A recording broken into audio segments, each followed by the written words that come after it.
Afghanistan's Independence Day opened with Taliban patrols and gunfire on the streets of the capital. While Afghans desperate to escape Taliban rule flooded the border with Pakistan and surrounded the airport in Kabul, vying for limited spots on evacuation flights.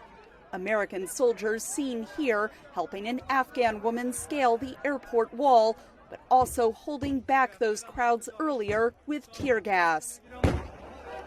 More than 5,200 U.S. troops are now at Kabul Airport to secure the evacuation, a process the Pentagon said Thursday was accelerating.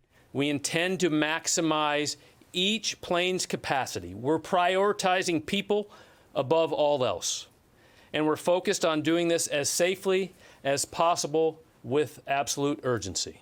In a 24-hour period that ended Thursday, 2,000 Americans and Afghans were evacuated, far short of President Biden's goal of up to 7,000 a day.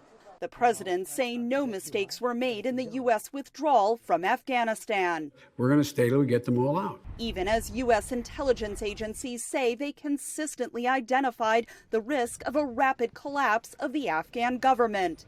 Washington has not recognized the Taliban as the new government of Afghanistan, an issue discussed Thursday by Secretary of State Antony Blinken with his G7 counterparts. The international community's relationship with the Taliban will depend on their actions and not their words. And while Afghan girls return to school in some parts of the country, such as this school in Herat, top U.S. lawmakers warned the U.S. should not blindly accept the Taliban's promises to treat women fairly. We have to make this a subject of the greatest transparency, shining the biggest, brightest light on what the Taliban may do.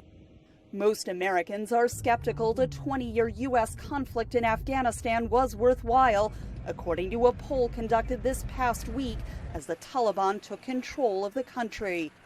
Catherine Gibson, VOA News, Washington.